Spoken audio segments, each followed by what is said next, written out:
You're listening to the Ask Drone U podcast. You ask, we answer your drone questions. Whether you're here to turn your passion into profit or you simply fly for fun, we're a community of learners and teachers who aspire to achieve greatness. We are Drone U.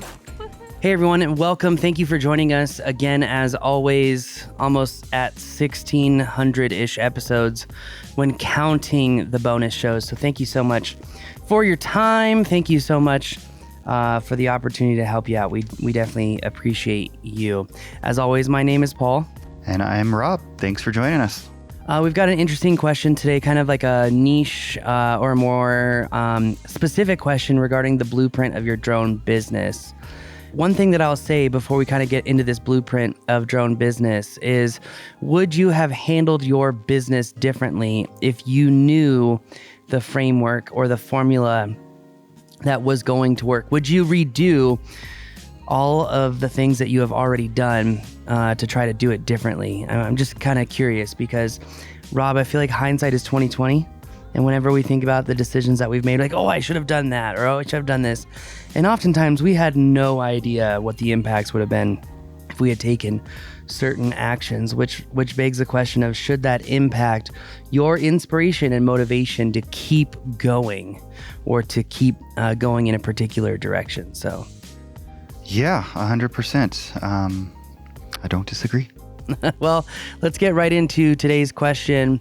Very excited, very, very, very excited for the year end. The holidays coming up. We got a huge Black Friday deal that we've been working on for a while. So keep your eyes on it because we're going to be launching a couple of new things that we've been talking about for years. And we finished our trial run on certain things and we've got data points from it. So be sure to look out because we are really excited. Yeah, there's going to be, I think the thing that I'm most excited about is that the opportunities are going to be much broader than we've ever been able to put out for Black Friday before, in terms of the whole year, as well as new training opportunities all in one. So you're definitely going to want to keep an eye out for that because it's going to be good. Yeah, we had a great annual strategy meeting, which, by the way, begs the question, are you having annual strategy meetings? Because it does help. It helps a lot. But on that bombshell, let's go ahead and play the question.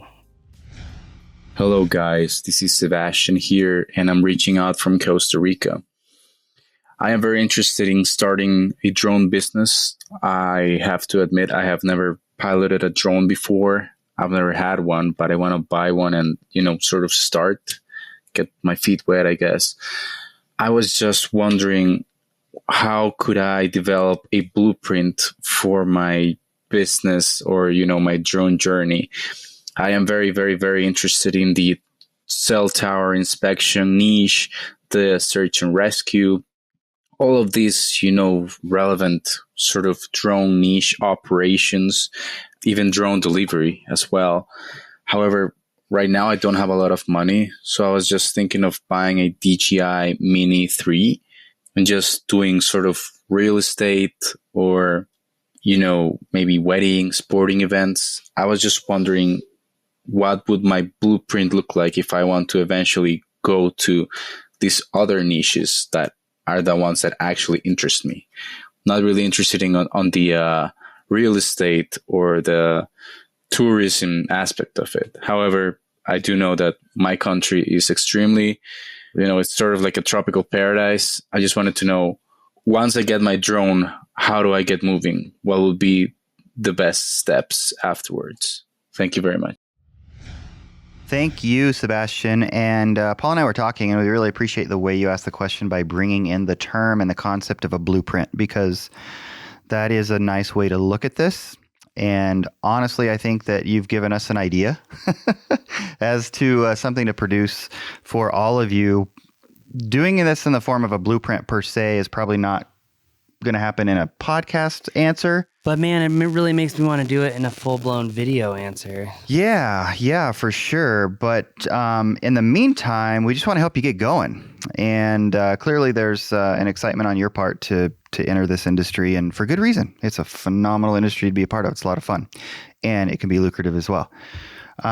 It sounds like, in terms of blueprint, step one is get your certificate done, right? Part 107. That's going to be important. Well, he's in Costa Rica. Yeah, I think I was thinking Puerto Rico. Yeah. Oh, yeah, so never mind. Slightly different. yeah, my I'm not bad. sure if they still follow. I think that they are trying to follow the FAA's lead on 107, but I'm not sure. The ICAO framework is slightly different from the FAA's framework. So it'll be interesting which framework that they do take on. It seems like Part 107 has been losing steam on a global initiative, just with some of the hiccups that have been going on, maybe credibility or questioning if there's a better way to do it. But regardless of the regulatory framework, regardless of what framework that he has to essentially pass a stupid little quiz that has nothing to do with him actually learning how to fly a drone, I think what is important is the business acumen here. And as you said pre-show, how would you go about it, Paul? And how would you? It looks like they do have to have a certificate. You want to help us out here? You must obtain a certificate issued by the Technical Council of Civil Aviation and an operational certificate issued by the DGAC. Doesn't say what the DGAC is. I could dig into that, but the point is, it's saying that you've got to have some form of certificate to fly commercially. Interesting. Well, one thing I will say is, regardless of regulations or not, I think having a good business blueprint is going to be crucial. There are many different ways to go about this, frankly, and the way that I would go about it is, I think, you had mentioned, I don't want to do real estate. I don't want to do some of these things. If you are going to be bootstrapping your business, and what I mean by bootstrapping is, let's say that you are, going into this with the cheapest possible drone, let's say a Mini 3, Mini 4, whatever. Well, the thing is that that may inhibit you from getting more technical jobs that are going to essentially pay you at a higher and more sustainable rate. The Mini 3 Pro, look, we've talked about this many times. The perception is a big deal with clients as far as having a certain size drone or not having a certain size drone. And so that is a very real predicament. But if you bootstrap, there could be positives. You could go through real estate. You could go through these smaller jobs, but you'd have to have a very, very specific formula and workflow, meaning that you're going to use a certain amount of income from every single job to essentially work up into a bigger drone to get those other jobs that are available. I don't know what it's interesting. I've got cell tower inspections on the mind just because in this last year, we've helped a significant number of people get full-time, well-paying jobs in cell tower inspections. I mean, where Drone U is literally the conduit between getting the training, going right to the hiring manager and getting hired. I haven't seen any universities do that, but my point is that I don't know in Costa Rica what the market looks like because it's a very different economic environment. And I know Costa Rica is a strong economy. I know that there are benefits of being there. I know that they have certain materials exporting going on. I don't know much about their economy otherwise. So what I would say, though, is that every economy does have communications infrastructure, and it is growing. And I would imagine that those jobs are available down in Costa Rica as well. While you could do the bootstrapping method, buy a Mini 3, the cheapest drone possible, that could also delay your capacity to go after the technical jobs. Rob, you mentioned something really important earlier, and you said that being in this industry is a lot of fun and it can be lucrative. It's only lucrative if you deprioritize the fun, meaning everyone wants to have fun, everyone wants to love what they do, and that's fantastic. But you also have to be able to be systematic. You have to have habits and routines that are going to support the fun, meaning that getting the job done in the best possible way should be the journey of having fun. It shouldn't be having fun and then getting your work done, if that makes sense. I don't know if I'm doing a good job of explaining that, but I've seen so many people in this industry just want to have fun and have trouble, getting rid of the giddiness. They're having trouble getting rid of the excitement. They're having trouble being systematic. And the only way, in my eyes, of being fun is when I've got the foundation of safety out of the way, meaning, the pre-flight, the takeoff rules, and then you're just flying, which could be 30 seconds into a flight. That's when the fun begins for me. Yeah. But you have to have all those other things in order to have fun. And you have to have the systems and attention detail to be lucrative. Yeah, no, I totally agree. And I think that there's a lot of folks that it's a matter of what you prioritize. Are you prioritizing the fun and just getting out and enjoying the flying? And you might make a few bucks doing so, or are you prioritizing making a business out of it that you can support yourself with? Then that's a different approach and a different perspective. But certainly, it sounds as though Sebastian is kind of looking to the former latter. Yeah, the cheaper The latter. methodology. No. Meaning, he wants to make it real. Like he wants to put in the time and the effort and make it a business that's meaningful for him. And so, I think you're also going to have to be prepared because you said you don't have much money. We totally relate in terms of a lot of folks have told us that. Another thing that is going to have to be prioritized, though, is investing in yourself in terms of learning. And even if that's just buying more batteries, I'm not necessarily saying buy courses from Drone U, but even if it's buying batteries or when you crash the drone, are you going to just give up at that point? I don't take that you would, but you're going to be prepared to buy another drone. So you're going to have to keep investing in this and just be prepared for that, I guess. Yeah. And I would say one thing to invest in is, Rob, the thing that I'm trying to get at here is he can go the cheaper method. He can go and fly real estate and do some of these cheaper jobs. It may be a good idea because he's got fixed subjects that can help him work on his orbits, work on his complex motions. But is it going to be better if he just goes right into it and gets a Mavic 3 Enterprise that he can do the more technical jobs, the jobs that are going to be more scalable, more repeatable, more reliable, higher paying? You're not going to have to go out and fight for every job. I guess I'm asking a technical question here. Let's say he drops $1,000 on a Mini 3 versus $3,000 on a Mavic 3 Enterprise, right? Maybe the real estate jobs pay a couple hundred, but the real estate jobs are going to be harder to acquire. They're going to take more time. There's going to be processing. There's going to be editing. More competition. Or do you just go right to the direct technical jobs where you focus on making relationships with companies that are doing the cell tower inspections and you essentially go in there? Because, let me put it this way. You do 3 houses in a day with real estate, but you still have to edit all those photos. You still have to edit the video. You still have to, get the Matterport proper so that way you can deliver it to a client. With the cell tower, you're taking photos and you're done.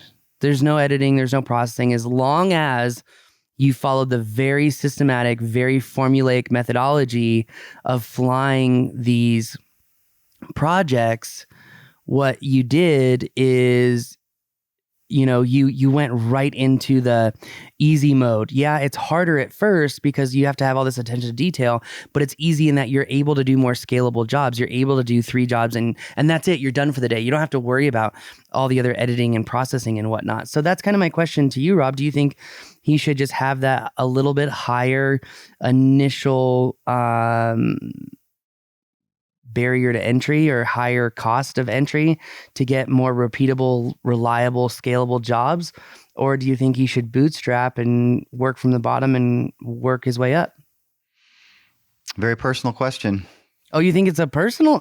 Well, meaning that only he can answer. I think that practically speaking, gosh, I like option B better. You do? Yeah, I definitely do. But we just don't know your specific financial situation other than you said you don't have a lot of money.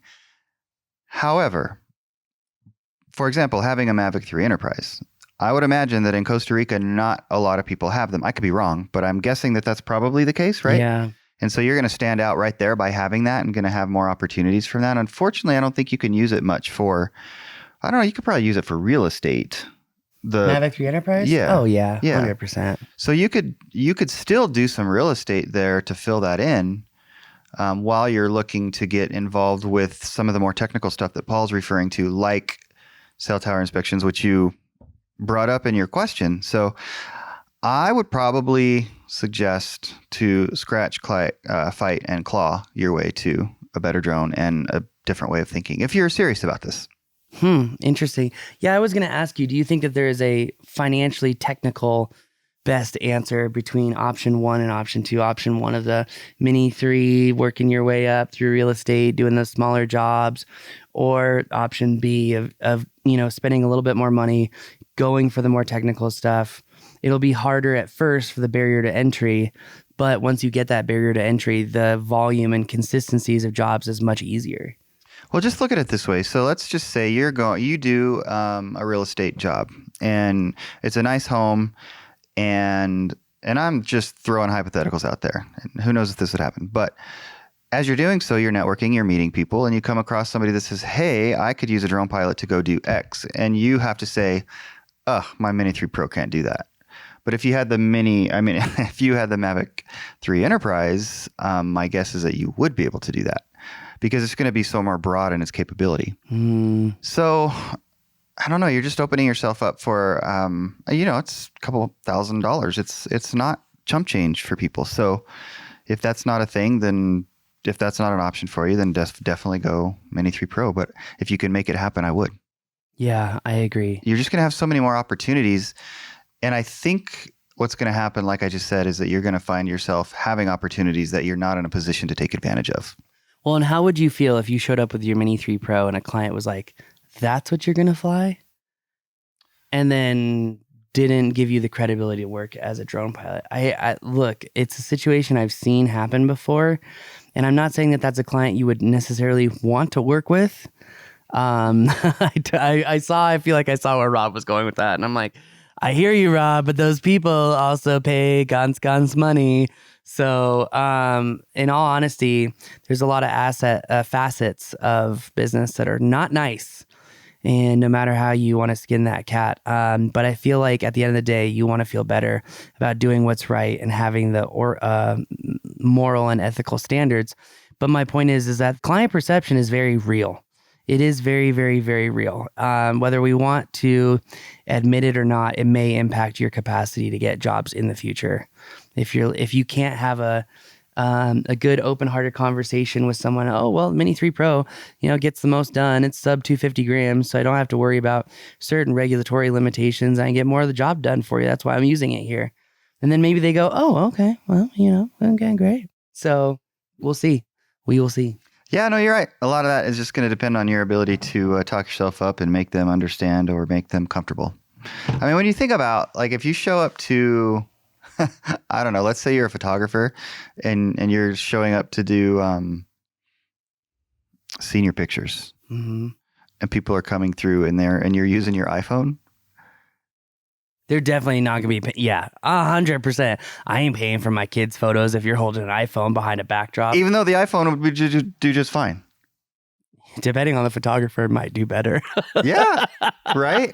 I know some photographers will go, "Ew, no." Well, of course they would. My Nikon 850 is going to take a much better photo. Of course they would, and they should, right? They're professionals and they know their equipment and they understand how to get the most out of it. Yep. But everyone's still looking at this crap on their iPhone. But the point is, yeah, you're right. The perception there is going to be a problem. And I would imagine that that a drone scenario is going to be the same. Even now, even though the education has grown and more people are aware that these amazing sensors come in small packages. But yeah, I think another thing in terms of a blueprint is just fly, right? Just get out and fly. Go practice. 100%. Start building and we've said this before, but start building your portfolio, your reel, and getting information in there for that. Yeah. Get out there and fly. Practice. 100%. Talk to people. It really is networking. Every nerdy kid, myself included, wants to be a drone pilot, but it takes social skills too. So, and it's worth it. The fight is worth it. Trust me. Again, harder barrier to entry to find these technical jobs sometimes. But typically the payoff is more worth it. So heavier upfront work to get clients, less on the long end. But this is actually a really good deep rooted question. So I think we could really talk about this ad nauseum. But that said, if you are a Drone U member, take advantage of the membership coaching calls. We are going to be expanding that into next year. So definitely make sure that you're there. Some of these really deep questions are things that we go over. And I feel like for this year end, we're going to be talking about the business canvas and identifying your strengths, your weaknesses, what's working, what's not, and an opportunity to be real with yourself, to have an opportunity to better yourself for the future and the long run. So on that note, though, that's going to do it for us in this show. If you have a question regarding drones, drone business, the drone industry, the wackadoodle regulations that are going out, are they going to enforce? Are they not? Who knows? Whatever questions that you have, bring them on, because the one thing that you'll get here at Drone U is the truth. So bring it on. AskDroneU.com. On that bombshell, that's going to do it for us. My name is Paul. My name is Rob. This is Ask Drone U.